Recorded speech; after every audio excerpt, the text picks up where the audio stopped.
J'étais petite et un jour je me suis tournée vers le Seigneur, j'ai commencé à croire le Seigneur par une question que j'ai posée à mon père. Comme chaque enfant, on croit toujours à ce que les parents nous enseignent, c'est normal. On a confiance en nos parents, on sait qu'ils nous veulent que du bien. Et un jour, j'ai posé une question à mon père, et pour la première fois de ma vie, je n'ai pas voulu croire à la réponse qu'il m'a donnée.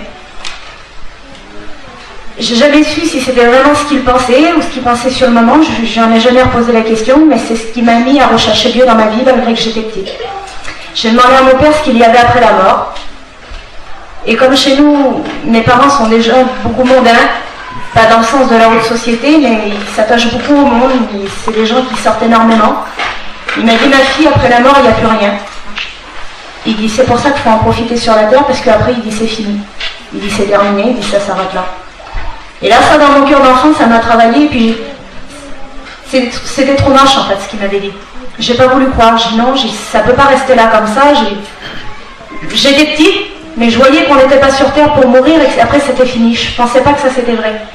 Et là, j'ai recherché les choses de Dieu, et par la grâce de Dieu, j'avais une tante qui était chrétienne. Et je sais pas comment, je m'en souviens plus comment j'ai mis à lui en parler. Et elle m'a dit, non ma fille, la vie c'est pas comme ça s'arrête pas comme ça. Une fois que tu meurs, tu as deux chemins. Tu as auprès de Dieu, excusez-moi, et tu as loin de Dieu. Mais pour être accepté dans le ciel, tu auras ta part à faire sur la terre. Il faudra que tu l'acceptes sur la terre. Alors je lui ai dit comment maintenant. Et puis vu que j'étais toute petite, elle dit, ma fille, elle dit, il faut essayer de faire le bien. Faut pas mentir, faut pas voler, faut pas faire de ces choses. Donc je me suis gardée de ces choses et elle dit surtout, il faut prier le Seigneur. Et elle dit quand tu fais quelque chose, tu lui demandes pardon, le Seigneur, si tu es sincère, il te pardonnera toujours. Donc j'ai grandi comme ça, tous les soirs je priais, je demandais pardon au Seigneur pour les petites choses de ma petite vie d'enfant que je faisais. Et j'ai commencé comme ça. Et c'est là que la foi a commencé à grandir en moi, mais c'était pas tout. Puis j'ai commencé à grandir, j'ai commencé à attraper l'âge de l'adolescence, puis l'âge de la jeunesse. Et puis j'ai voulu goûter aux choses que mes parents m'enseignaient. Donc qu'il fallait sortir, qu'il fallait s'amuser, qu'il fallait profiter de la vie, qu'il fallait en discothèque, qu'il fallait danser. Et j'ai sorti très de bonheur puisque mes parents allaient beaucoup dans ces endroits-là. Et puis comme j'étais petite, on suit ses parents en fait. Et j'ai goûté à ça et j'ai laissé un petit peu les choses de côté. Et puis le monde après, il vous enlève votre innocence et il vous enlève votre cœur d'enfant. Et puis le Seigneur, j'ai laissé un peu de côté et j'ai goûté à ces choses-là. Et c'était bien, ça me plaisait, j'étais dans mon élément, mais le soir quand je me couchais, il me manquait quelque chose dans ma vie. Il y avait un vide en moi, il y avait quelque chose que je ne savais pas m'exprimer, je ne savais pas pourquoi, je ne savais pas comment, mais il y avait un vide en moi. Et j'ai rejoint un de mes petits cousins. Et lui, il s'avait baptisé et puis il avait 15 ans. La première réaction qu'on a eue chez nous, c'était il a gâché sa vie. Parce que moi, une vie chrétienne, je voyais ça une vie d'interdit. Et petit à petit, par son témoignage, par la façon qu'il avait de vivre, j'ai vu qu'il avait quelque chose que nous les jeunes, on n'appartenait pas à Christ, on n'avait pas. Il était bien dans sa peau. Nous on était toujours agités, on n'était jamais contents de rien, on voulait être là, on était là, on voulait être hors part. C'était une suite sans fin, on n'était jamais bien en fait. Et lui, il était dans des endroits tout simples, il était avec nous, il était toujours bien. Et ça, j'ai envié cette chose-là. Puis il me respectait, il ne m'en parlait pas parce qu'il savait qu'on ne voulait pas trop en entendre parler, mais il m'a fait un cadeau précieux, il m'a offert une Bible. Et cette Bible, je l'ai prise et je l'ai lue. Et là, j'ai vu que les choses que mes parents continuaient à m'enseigner, tout le monde sait que la parole de Dieu, c'est la vérité, tout le monde sait que la Bible, vous demandez à n'importe qui, la Bible, c'est la parole de Dieu. Et donc même ça, si je demandais à mes parents, ils me l'auraient dit, mais les choses qu'ils me disaient, ils étaient contraires à ce qui était écrit dans la Bible. Et là, quand j'ai lu la Bible, j'ai vu que le baptême du Saint-Esprit existait. Alors ma mère, elle me disait que c'était des choses, que c'était des fous, c'était... Alors j'ai recommencé à me retourner dans les choses de Dieu. Et là, j'ai eu une réaction que j'aurais peut-être pas dû avoir, mais c'était peut-être le plan de Dieu comme ça pour ma vie.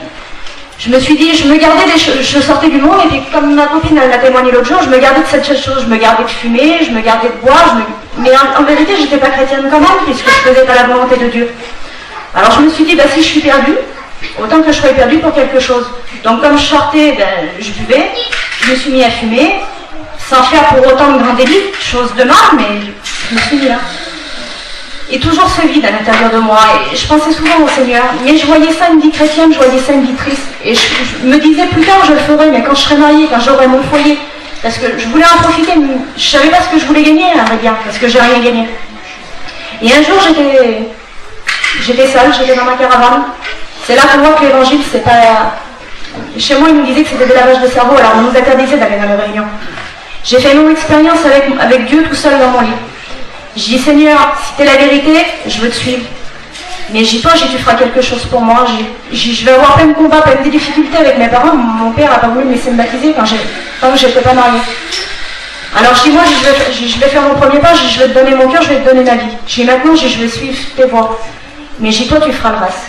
Et au moment où j'ai fait cette prière, j'ai la présence de Dieu qui m'est tombée dessus.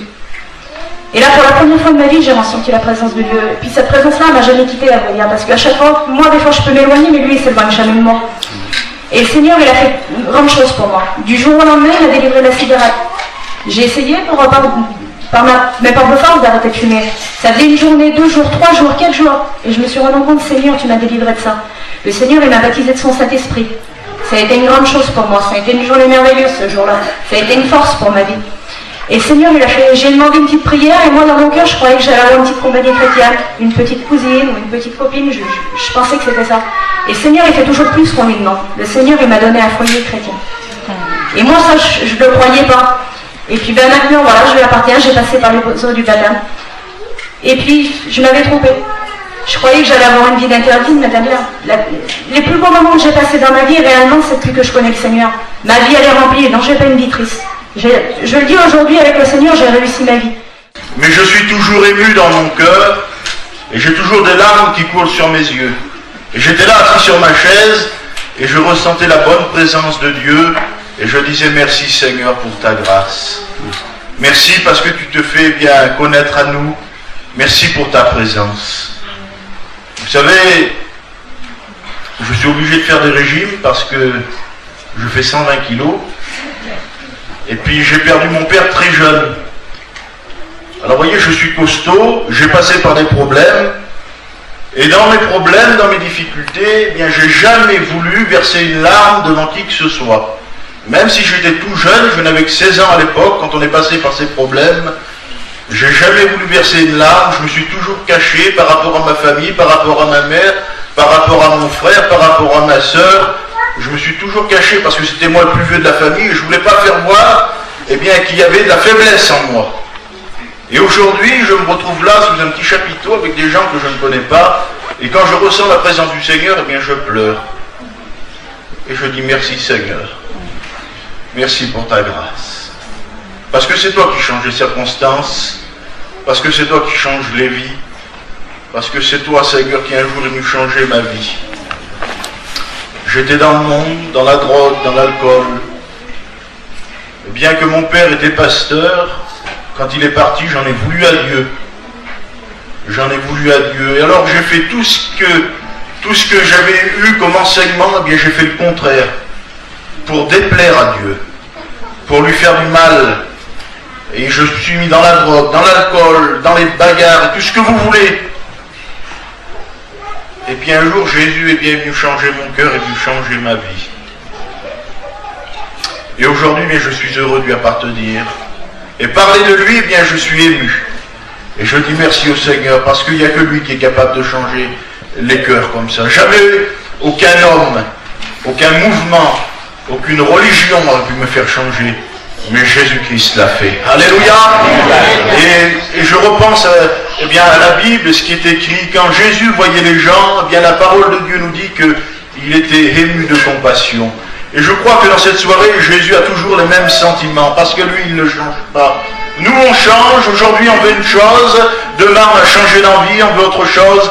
Mais lui ne change pas. Je crois que les gens qui le voyaient il y a 2000 ans en arrière, eh bien, il a toujours le même amour pour nous dans cette soirée. Et je crois qu'il est ému de compassion pour celui qui a peut-être des problèmes, des difficultés, qui n'arrive pas à s'en sortir ici-bas. Jésus est là dans cette soirée. Et... ma vie.